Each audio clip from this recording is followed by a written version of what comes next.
Good morning. It's Wednesday, December 9th, 2009. I'm responding to an email I received from Peter in Mastrimon.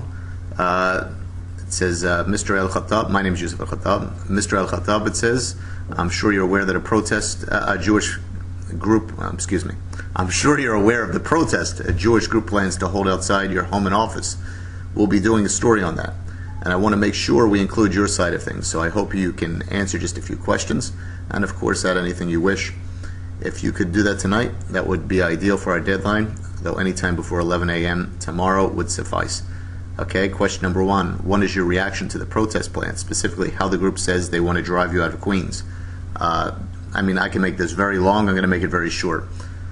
It's not surprising. They're rabbinical Jews with the emphasis on rabbinical, and this is the way that they do things. Historically, let's start from 1948. I could start way before that, and way before the Balfour Declaration, where they drove the indigenous population of Palestine into the refugee status for over 61 years now. And even though they have no links to Palestine, at least genetically they don't, and a cotton swab of the cheek can prove that, basically. 1902, less than 2% of the indigenous population of Palestine was Jewish, and of that 2%, 80% came from the years 1880 until 1902. They've done the same thing in Williamsburg, Brooklyn, where they drove out the Puerto Rican and Dominican population that lived there, and they took over the housing projects there. So you'll find many rabbinical Orthodox Jews there with American Express Platinum cards next to their welfare card and living in the projects, and they pass it down and they turn it over to their kids, and all you have to do is just take a ride over there. I believe that there's enclaves of Orthodox Jews doing the same thing in Queens as well, but I'm not familiar with their area because I don't frequent them. They've done the same thing with the bike lanes in Williamsburg, as you can see in the press now, where they've taken away the rights of American citizens and Brooklyn citizens, New York citizens, for having a bike lane and trying to impose their rabbinical law on the Gentile population, or the non-Orthodox Jewish population of Brooklyn, trying to say that it affects them and their lifestyle, trying to reroute the New York City Marathon. And they try to drive everyone out, as they're trying to drive me out, by the way. So it's very common for rabbinical Jews. They don't go for the truth; they go for the kill and the win, and that's basically their agenda. Your next question, it says here, how do you describe your relationship to Al-Qaeda as a sympathizer, a member, a promoter, or what? And my answer to that is it's kind of an abstract question, because when you say Al-Qaeda, what do you mean by Al-Qaeda? Do you mean the ideology that Muslims have the right to rule Islamic law over all the Islamic lands, to have American and Western hegemony taken out of the United States? Do you mean to bring out American covert and overt operations in Muslim lands all over the world? I believe that would be our platform. So that's an ideology that many of Al-Qaeda would also agree to. But we wouldn't agree with, Al-Qaeda is a big word today. People say that they're Al-Qaeda related, and then they would go and try to rise up against Hamas and Gaza. And we don't think that that's the proper way of doing it either. So it depends what you mean by Al-Qaeda. Personally, I'm not a member. They never contacted me personally. I never got a phone call from Al-Qaeda. And we promote what we believe is the haqq, and we speak against what we believe is the batil, inshallah. Why continue to live in the United States, when you disagree so strongly with its principles and policies?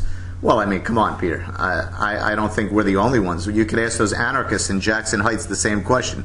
The fact is, it's my birthright, and I'm an American by default, which gives me all the rights as any other American, and any true American, if there is such a concept, because we're not united by a common ideology, but we are united by a certain piece of paper, kind of, that's mine by default. It's the American Constitution, and that gives me the right to speak and express my views, as long as they're not violent.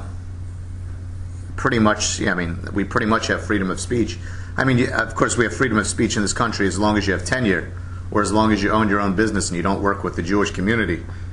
then you can basically say what you want. Otherwise, you'll be the world's wealthiest pedicab driver or the world's wealthiest taxi driver. So the United States affords me that right to speak, and it's not because we're better than other countries. It's because we use that freedom of speech, whereas, and then we let the American people have every 4 years where they vote and they think they can change things, but they can't. So you could speak, but you can't really get anything done working in a two-party system in the United States. But on a grassroots level, perhaps you can change a lot of people's opinions, and a lot of scholarly work and a lot of think tanks can be opened in the United States. And I have many, many, many good friends in the United States who are not Muslim, and it's their right. And I'm not in the United States right now, but I can come back whenever I want, and will come back whenever I want, and meet with my friends, associates. We have many people that call us up. You know, my telephone number, I have a local number, but I get it overseas because it's a Skype phone. I have people from Georgia calling up. I can play the recordings for you if you'd like, if you want to speak to me. 718-312-8203. I could play you back some recordings of non-Muslims in the United States that agree with us on our platform. They choose not to become Muslims at this point or ever, and that's their right. So that's why we were in the United States. Two of us are not now, and you know, of course I plan on coming back to the United States when I want. It's my right. Why not? Are you worried at all about the protests becoming violent? Do you plan to confront the protesters? Well, the bravest thing that I've seen a Jew do is ask for a clean fork from a waiter. I'm not too worried about any violence from them. And when they do things sneaky, like planting bombs in the Russian embassy, which these people did before the Kahana activists. That's what they normally do. Do you plan to confront the protesters? There's no reason to confront them. There's nothing to talk about. Their hukum, their verdict has been sealed, and it's just a matter of time till that verdict is handed out. So there's really nothing that we can discuss with them. It's not like, excuse me, it's not like we're talking to Peter Mestre Simon or who else, for example, anybody else. They have their opinions. They're disgusting. They're fascist, and they don't have the greater good of all the people in their mind. They have the greater good for their own gene pool that's passed down through their mothers, which is Orthodox Judaism, whereas the Sharia law, whenever it takes over, it cares about all its citizens, and rather than raping their resources and seizing power from them, it gives them the same rights, basically, and we can talk about that in another conversation if you want. You can call me 718-312-8203. So are you going to confront the protesters? There's nobody there to confront them with, unless you're going to have a Bengali family, which has nothing to do with us. Confront them. That'll be fun to watch, though. That's good camera. Do you want the U.S. government to be replaced by Islamic State under Sharia law? Of course we do, but it's not going to happen in any near future. That's not our policy. Our policy is to establish a Muslim land and a viable land, and the places right now that are looking good are Somalia, Pakistan, Afghanistan, places like that. Gaza, even though Gaza is small, but it deserves assistance.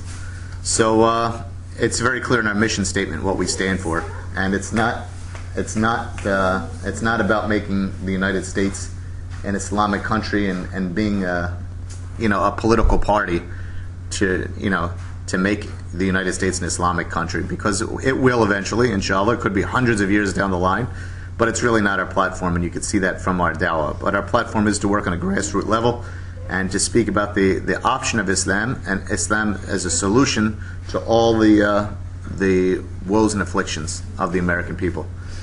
Just a little bit more about you personally. You write, what do you do for a living? Restaurant owner. Are you married? Yes. Do you have children? Yes. How do you spend your time other than running Revolution Muslim website? I spend it now with my family. I'm in the United States. I was just working to support my family and to pay the bills. I'm with my family now. I'm not in the United States. And I enjoy fishing. I enjoy rides in the mountains. I enjoy traveling with my family, being with my kids, being with my wife. And basically, I like archery, swimming, shooting. These are the things that I like to do.